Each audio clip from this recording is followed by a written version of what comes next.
तो ये जो वर्तमान स्थिति है ग्रहों की, तारों की, इस वर्तमान स्थिति को एक्सप्लेन करती है हमारी एकांत की गैसीय परिकल्पना यानी एकांत की गैसेस हाइपोथेसिस।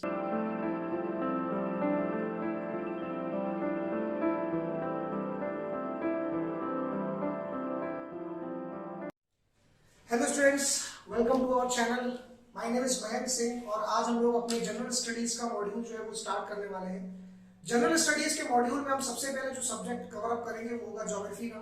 ज्योग्राफी हर एग्जाम के पर्सपेक्टिव से बहुत ही इंपॉर्टेंट सब्जेक्ट है, बिकॉज ज्योग्राफी से काफी वास्टली जो है क्वेश्चंस पूछे जाते हैं और इनकी इंपॉर्टेंस जो है वो सारे जीएस सब्जेक्ट्स में काफी ज्यादा होती है।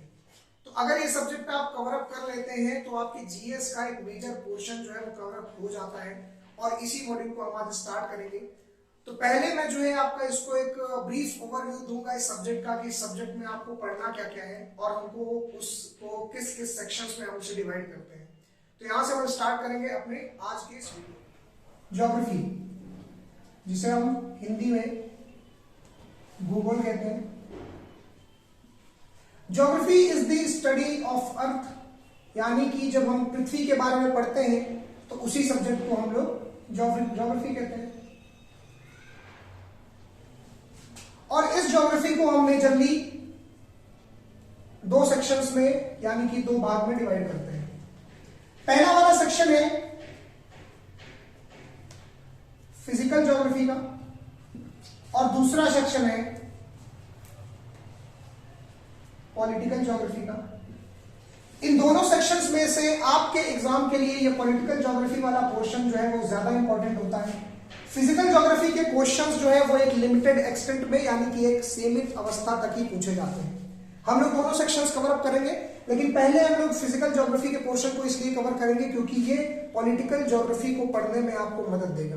तो पहले हम लोग फिजिकल ज्योग्राफी और उसके बाद पॉलिटिकल ज्योग्राफी को पढ़ेंगे। इस पॉलिटिकल ज्योग्राफी को हम लोग दो पार्ट्स में फर्दर डिवाइड करते हैं, जिसमें आप वर्ल्ड की पॉलिटिकल ज्योग्राफी और इंडिया की पॉलिटिकल ज्योग्राफी पढ़ते हैं। पॉलिटिकल ज्योग्राफी को हिंदी में हम राजनैतिक भूगोल कहते हैं और फिजिकल ज्योग्राफी को हिंदी में हम भौतिक भूगोल कहते हैं। तो ये फिजिकल ज्योग्राफी का पोर्शन इसको पढ़ने के लिए इंपॉर्टेंट होगा और इस फिजिकल ज्योग्राफी को हम फर्दर से 5 सेक्शंस में सब डिवाइड कर देते हैं, जिसमें से सबसे पहला सेक्शन कहलाता है एस्ट्रोनॉमी। हिंदी में इसे हम खगोल विज्ञान कहते हैं।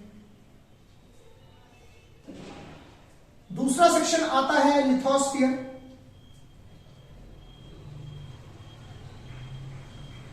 जिसे हम हिंदी में स्थल मंडल कहते हैं, जिसमें हम बेसिकली स्थल के बारे में पढ़ेंगे। लिथोस्फीयर के बाद आता है हमारा एटमॉस्फेयर,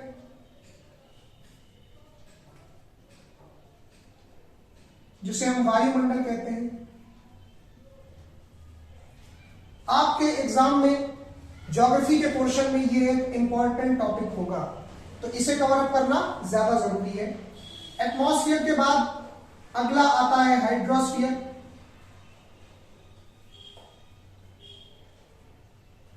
जिसे हम जलमंडल कहते हैं। और लास्ट में आता है बायोस्फीयर, जिसे हम जैव मंडल कहते हैं। तो इसमें बेसिकली हम पेड़ और पौधों के बारे में साथ ही साथ एनवायरनमेंट के बारे में पढ़ते हैं। और बायोस्फीयर से जुड़े हुए क्वेश्चन ये मेनली हमेशा करंट के टॉपिक से ही मिलेंगे आपको। तो करंट अफेयर्स जब आप पढ़ेंगे आगे आने वाले दिनों में, तो उस करंट अफेयर्स में इस बायोस्फीयर के टॉपिक्स आपको मिलेंगे। बाकी जो बेसिक लेआउट होगा वो अभी हम सब्जेक्टिव नॉलेज में आपको देंगे। तो फिलहाल हम लोग फिजिकल ज्योग्राफी से स्टार्ट करते हुए उसके बाद हम लोग पॉलिटिकल ज्योग्राफी को पढ़ेंगे और फिजिकल ज्योग्राफी में भी हम इस एस्ट्रोनॉमी के पोर्शन से स्टार्ट करेंगे, यानी कि खगोल विज्ञान के पोर्शन से शुरू करेंगे। तो अब हम फिजिकल ज्योग्राफी के एस्ट्रोनॉमी पोर्शन को यानी कि खगोल विज्ञान वाले हिस्से को पढ़ेंगे। और ज्योग्राफी में जो कि हम पृथ्वी के बारे में पढ़ते हैं, और पृथ्वी जैसा कि आप जानते हैं हमारे सौर मंडल यानी कि सोलर सिस्टम का पार्ट है, और हमारा सोलर सिस्टम जो है एक गैलेक्सी का पार्ट होता है, यानी कि एक आकाशगंगा का हिस्सा होता है। और जो हमारी गैलेक्सी है वो एक ब्रह्मांड का यानी कि यूनिवर्स का हिस्सा होती है। तो अर्थ के बारे में यानी कि पृथ्वी के बारे में पढ़ने से पहले आपको ब्रह्मांड के बारे में एक छोटी सी जानकारी होनी चाहिए, आपको यूनिवर्स के बारे में कुछ बातें पता होना इंपॉर्टेंट है। तो एस्ट्रोनॉमी में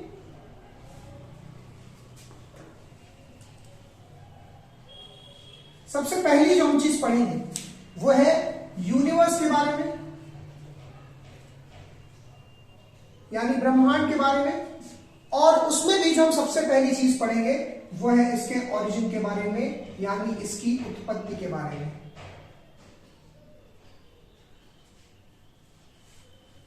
तो इस टॉपिक में हम ये पढ़ेंगे कि आखिर इस ब्रह्मांड को अस्तित्व में कैसे आया है, और ब्रह्मांड के साथ साथ जो सारा सौर मंडल है, जो पृथ्वी है, वो अस्तित्व में कैसे आई है, ओरिजिन इसका कैसे हुआ यूनिवर्स का। तो इस ओरिजिन ऑफ यूनिवर्स का टॉपिक यही हमारा इस वीडियो का पूरा टॉपिक होगा, और इस वीडियो में हम यही टॉपिक कवर करेंगे, ओरिजिन ऑफ यूनिवर्स का। ओरिजिन ऑफ यूनिवर्स के बारे में जब हम बात करते हैं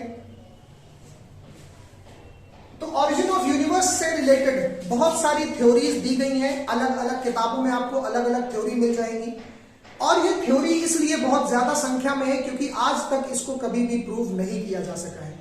प्रूव इसलिए नहीं किया जा सका क्योंकि ये एक ऐसी चीज है जो किसी ने कभी देखी नहीं है, और हम इसके बारे में सिर्फ और सिर्फ एजम्पशंस करते हैं, यानी इसके बारे में अंदाजा लगाते हैं कि शायद ऐसा हुआ होगा, और उसी को लेकर हम लोग ओरिजिन ऑफ यूनिवर्स के बारे में अपनी अलग अलग थ्योरीज को देते आए हैं। तो अलग अलग किताबों में आपको ये अलग अलग थ्योरीज मिल जाएंगी, लेकिन मैं आपको वो दो थ्योरीज बताऊंगा जो वर्ल्ड में सबसे ज्यादा एक्सेप्ट की जाती है, सबसे ज्यादा मानी जाती है। हालांकि आज भी ये थ्योरीज नहीं बन पाई है, इन्हें हम आज भी हाइपोथेसिस के नाम से ही जानते हैं, यानी कि आज भी हम इसे परिकल्पना ही कहते हैं। हाइपोथेसिस यानी परिकल्पना क्या होती है? हाइपोथेसिस एक ऐसी थ्योरी है जिसके पीछे किसी अथॉरिटेटिव बैकिंग को लिया गया है, यानी इस हाइपोथेसिस को किसी ऐसे व्यक्ति ने दिया है जिसकी बात को काफी मान सम्मान दिया जाता हो। फॉर एग्जाम्पल, अगर अल्बर्ट आइंस्टीन कोई बात कहते तो उनकी उस बात को कंसिडर किया जाता, भले ही वो बात प्रूव ना करी जा सकी हो उस टाइम पर, और ऐसे शब्दों को हम हाइपोथेसिस की संज्ञा देते हैं। अब इसी हाइपोथेसिस को किसी ऐसे व्यक्ति ने कहा हो जिसके पीछे एक अथॉरिटेटिव बैकिंग होती है, तो हम उसे परिकल्पना यानी कि हाइपोथेसिस कहते हैं, और ये हाइपोथेसिस इसीलिए है बिकॉज अभी तक ये प्रूव नहीं की जा सकी है। आगे चलकर वो हो सकती है, जब प्रूव होने लायक बन जाएगी तो हम उसे थ्योरी कह देते हैं, और जब वो प्रूव हो जाती है तो उसे हम लॉ कह देते हैं। यही हाइपोथेसिस है। तो इस ओरिजिन ऑफ यूनिवर्स से रिलेटेड दो थ्योरीज ऐसी हैं जिनको सबसे ज्यादा एक्सेप्ट किया जाता है पूरे वर्ल्ड में। इनमें से सबसे पहली जो थ्योरी है उसे हम लाप्लास की नेबुलर हाइपोथेसिस कहते हैं।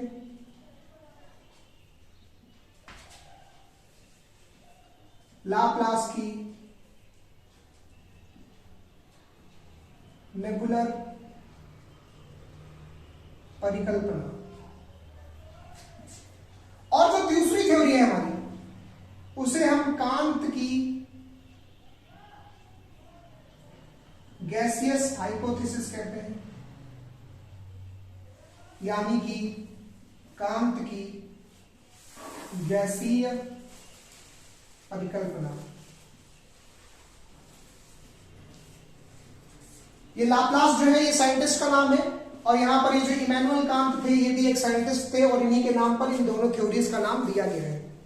अब ये लाप्लास की जो नेबुलर हाइपोथेसिस है और कांत की जो गैसियस हाइपोथेसिस है, दोनों अलग अलग चीजों को प्रूव करती है, दोनों अलग अलग चीजों को बताती है। वो अलग अलग चीजें क्या है? यहां लाप्लास की नेबुलर हाइपोथेसिस यानी इसकी नेबुलर परिकल्पना हमें ब्रह्मांड की उत्पत्ति के बारे में बताता है, यानी यह परिकल्पना हमें मुख्य रूप से यह बताती है कि यूनिवर्स जो है वो एग्जिस्टेंस में कैसे आया है, हमारा सोलर सिस्टम यानी कि सौर मंडल कैसे बना है, हमारे ग्रह कैसे बने हैं, हमारे ग्रह का जो हमारे सौर मंडल का तारा है यानी कि सन, वो सन कैसे एग्जिस्टेंस में आया, उसकी उत्पत्ति कैसे हुई है।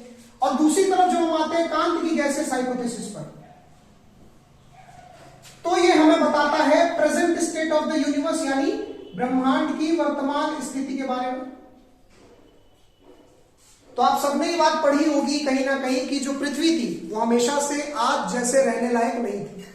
कभी उस पृथ्वी का जो आकार था वो अलग था, और उस पृथ्वी की जो स्टेट थी वो भी अलग होती थी। शुरुआत में जो पृथ्वी थी वो आग का गोला हुआ करती थी, गैस की स्टेट में होती थी, धीरे धीरे वो लिक्विड हुई, उसके बाद वो सॉलिड हुई। तो ये जो वर्तमान स्थिति है ग्रहों की, तारों की इस वर्तमान स्थिति को एक्सप्लेन करती है हमारी एकांत की गैसीय परिकल्पना यानी कांत की गैसियस हाइपोथेसिस। तो हम लोग इन दोनों थ्योरीज को अलग अलग पढ़ेंगे कि लाप्लास की नेबुलर हाइपोथेसिस और कांत की गैसियस हाइपोथेसिस हमें क्या बताती है। तो let's start with Laplace nebular hypothesis. Laplace की नेबुलर परिकल्पना। लाप्लास की नेबुलर परिकल्पना के अनुसार जो चीज हमें ये बताता है वो ये है कि जब पूरे ब्रह्मांड में कुछ भी नहीं था, यानी कि किसी भी चीज की एग्जिस्टेंस नहीं थी, उस समय पर पूरे यूनिवर्स में एक ऐसा स्ट्रक्चर होता था जिसका मास यानी कि द्रव्यमान और उसकी डेंसिटी यानी कि घनत्व, द्रव्यमान और घनत्व, ये दोनों बहुत ज्यादा हुआ करते थे। तो जो ब्रह्मांड में ना ग्रह थे, ना प्लैनेट्स थे, ना सूर्य था, ना सन था, ना तारे थे, उस समय पर पूरे यूनिवर्स में सिर्फ एक चीज एग्जिस्ट करती थी जिसका मास और जिसकी डेंसिटी, जिसका घनत्व और जिसका द्रव्यमान बहुत ही ज्यादा हुआ करता था। इस चीज को हम लोगों ने एक नाम दिया था जिसे हम कहते थे सुपरनोवा। इस सुपरनोवा के बारे में आप शायद किसी और बुक में पढ़ेंगे, तो तारों के बारे में जब आप पढ़ेंगे, स्टार्स की फॉर्मेशन के बारे में पढ़ेंगे, तो आपको ये सुपरनोवा नाम जो है वो दिख जाएगा। तो इनिशियली जब पूरे वर्ल्ड में कुछ भी नहीं था, उस समय पर सिर्फ एक गैसियस स्ट्रक्चर हुआ करता था, एक गैस का स्ट्रक्चर हुआ करता था जिसको हम लोग सुपरनोवा के नाम से जानते थे, और उसका मास, उसका द्रव्यमान और उसकी डेंसिटी यानी कि घनत्व वो बहुत ज्यादा हुआ करता था। समय के साथ कुछ परिस्थितियां बदली और उन परिस्थितियों में मुख्य रूप से दो चीजें शामिल थी। जब भी आप फिजिकल ज्योग्राफी यानी कि भौतिक भूगोल में परिस्थितियों के बदलाव के बारे में पढ़ेंगे तो ये दो चीजें ही आपके सामने आएंगी। पहली है तापमान यानी कि टेम्परेचर, और दूसरा है दबाव यानी कि प्रेशर। तो बदलती परिस्थितियों में तापमान और दबाव, टेम्परेचर और प्रेशर, ये दो चीजें शामिल थी। और टेम्परेचर और प्रेशर में बदलाव के कारण ये जो डेंस मास ऑफ गैसेस था इसमें एक ब्लास्ट हो जाता है, यानी इसमें एक बहुत बड़ा धमाका होता है, और इस ब्लास्ट की वजह से ये सुपरनोवा कई छोटे हिस्सों में विभाजित हो जाता है, टूट जाता है। इस ब्लास्ट को ही हम नाम देते हैं बिग बैंग का। आप सबने शायद इसके पहले ही पढ़ रखा होगा कि जो बिग बैंग थ्योरी है वो हमें ब्रह्मांड की उत्पत्ति के बारे में बताता है। तो ये बिग बैंग वही ब्लास्ट था जिसने सुपरनोवा को विभाजित करने का काम किया नेबुला में, और ये नेबुला क्या थे? सुपरनोवा के छोटे छोटे हिस्से थे। नेबुला विभाजित हो गए बिग बैंग से, और इसके बाद फिर से उन्हीं बदलती हुई परिस्थितियों के कारण ये नेबुला वापस से विभाजित हो जाते हैं और छोटे हिस्सों में, और इन छोटे हिस्सों को हम नाम देते हैं साइक्लोट्रॉन का। साइक्लोट्रॉन का नाम देते हैं। अच्छा, इनिशियली ये जो सुपरनोवा था ये अपने केंद्र के ऊपर जो है ये घूम रहा था, और जैसा कि आप जानते हैं law of conservation of momentum के अनुसार कोई भी चीज तब तक मोशन में रहती है जब तक कोई बाहरी बल, कोई बाहरी फोर्स उस पर ना लगाया जाए, तब तक आप किसी भी चीज को रोक नहीं सकते जो कि मोशन में हो। तो चूंकि अपने केंद्र के ऊपर घूम रही थी, मोशन में थी, इसलिए ये टूटने के बाद भी जब नेबुला में परिवर्तित हुआ तो ये law of conservation of momentum लगता रहा, और ये जो नेबुला थे ये भी अपने केंद्र के ऊपर घूम रहे थे। नेबुला के साइक्लोट्रॉन में टूटने के बाद भी यही चीज जारी रही, और साइक्लोट्रॉन भी अपने केंद्र के ऊपर लगातार घूमता रहा। साइक्लोट्रॉन इस तरह से बने। साइक्लोट्रॉन के बनने के बाद फर्दर क्या होता है कि फिर से परिस्थितियों में चेंज आता है, और ये साइक्लोट्रॉन जो होते हैं इनका जो सेंटर पोर्शन था यानी कि जो केंद्र था वो ज्यादा घनत्व वाली चीजों से भर जाता है, ज्यादा घनत्व वाली चीजों से भर जाता है, और इसकी जो पेरिफेरी थी यानी कि जो इसका बाहरी हिस्सा था वो कम घनत्व वाला रहता है, कम घनत्व वाला रहता है। जो इसका सेंटर यानी कि जो केंद्र ज्यादा घनत्व वाला हुआ वही परिवर्तित होकर किसमें बदल गया, ये बदल गया तारे में, स्टार में, जो कि केंद्र बना सौर मंडल का यानी कि सोलर सिस्टम का सेंटर बना। और जो इसका बाहरी आवरण था, जो इसकी पेरिफेरी थी, जो कि कम घनत्व यानी कि लेसर डेंसिटी के साथ था, वो चेंज हो गए ग्रह में यानी कि प्लैनेट्स में। इस तरह से हमारा सोलर सिस्टम एग्जिस्टेंस में आया, जिसमें हमें यह पता चलता है कि जब ब्रह्मांड में कुछ भी नहीं था तो एक ऐसी चीज होती थी जिसका मास और डेंसिटी बहुत ज्यादा होता था, जिसको हम लोग सुपरनोवा का नाम देते थे। समय के साथ दो परिस्थितियां बदली, तापमान और दबाव, टेम्परेचर और प्रेशर, और इस टेम्परेचर और प्रेशर में चेंज के कारण ये जो सुपरनोवा था ये फर्दर डिसइंटीग्रेट हो गया यानी फिर से टूट गया छोटे छोटे हिस्सों में, जिनको हमने नाम दिया नेबुला का, नेबुला का नाम दिया। और जिस ब्लास्ट की वजह से ये सुपरनोवा नेबुला में परिवर्तित हुआ उसी ब्लास्ट को हम क्या कहते हैं, बिग बैंग कहते हैं। इसके बाद फिर से ये नेबुला जो है ये परिवर्तित हो गए साइक्लोट्रॉन में, और उस साइक्लोट्रॉन का जो मध्य भाग था वो ज्यादा घनत्व वाला होने के कारण बदल गया तारे में, और जो बाहरी हिस्सा था वो कम घनत्व वाला होने के कारण बदल गया ग्रहों में, यानी कि इसकी डेंसिटी की वजह से हमारे सोलर सिस्टम का जो सन था और जो प्लैनेट्स थे उनकी फॉर्मेशन हुई।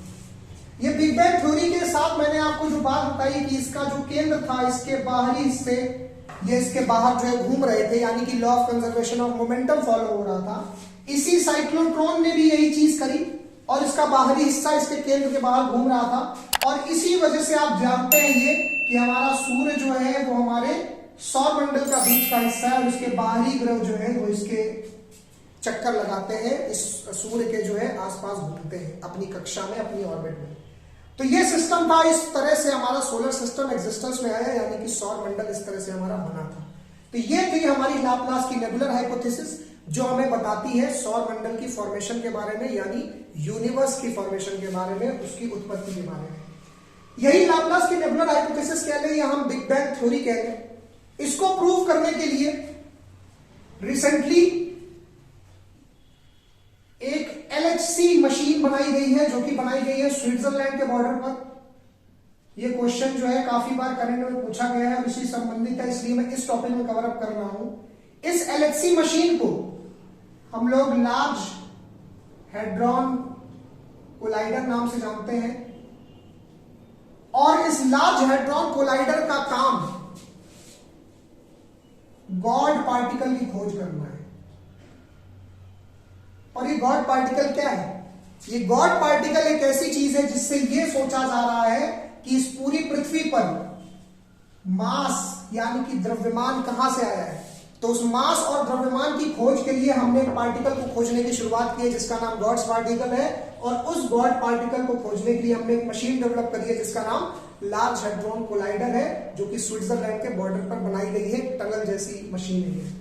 इस लार्ज हेड्रॉन कोलाइडर को बनाने में इंडिया का भी योगदान है, बिकॉज इंडिया के इंदौर का एक इंस्टीट्यूट है राजरमन्ना, जहां से इसके लिए पार्टिकल एक्सेलरेटर्स को भेजा गया है। तो ये लार्ज हेड्रॉन कोलाइडर जो है, इसमें इंडिया के साइंटिस्ट भी पार्ट ले रहे हैं। तो आपके करंट के हिसाब से ये जो टॉपिक है ये भी इंपॉर्टेंट है, तो आप इसको भी फॉलो अप करें। अगर इससे जुड़ी हुई कोई न्यूज आती है तो आप उसे भी कवर अप करने की कोशिश करें। तो फिलहाल ये था लाप्लास का नेबुलर हाइपोथेसिस। अब इसके बाद हम लोग कांत की गैसीय परिकल्पना यानी उसकी गैसियस हाइपोथेसिस के बारे में पढ़ेंगे। तो जस्ट अभी अभी हमने खत्म किया है लाप्लास का नेबुलर हाइपोथेसिस यानी उनकी नेबुलर परिकल्पना। तो ये हमारा पार्ट 1 था ओरिजिन ऑफ यूनिवर्स का, जिसमें आपने अभी एक हाइपोथेसिस, एक परिकल्पना को पढ़ा है। और दूसरी जो हाइपोथेसिस है जिसको हम कांत की गैसियस हाइपोथेसिस कहते हैं, उसको पढ़ने के लिए आप मेरा दूसरा पार्ट इसका जरूर देखिएगा, जो कि आपके सामने आ जाएगा कुछ ही दिन में। तो इसका दूसरा पार्ट आने वाला है और उस दूसरे पार्ट में आप इसके टॉपिक को फॉलो अप करेंगे और दूसरे पार्ट को हम लोग नेक्स्ट वीडियो में कवर अप करेंगे।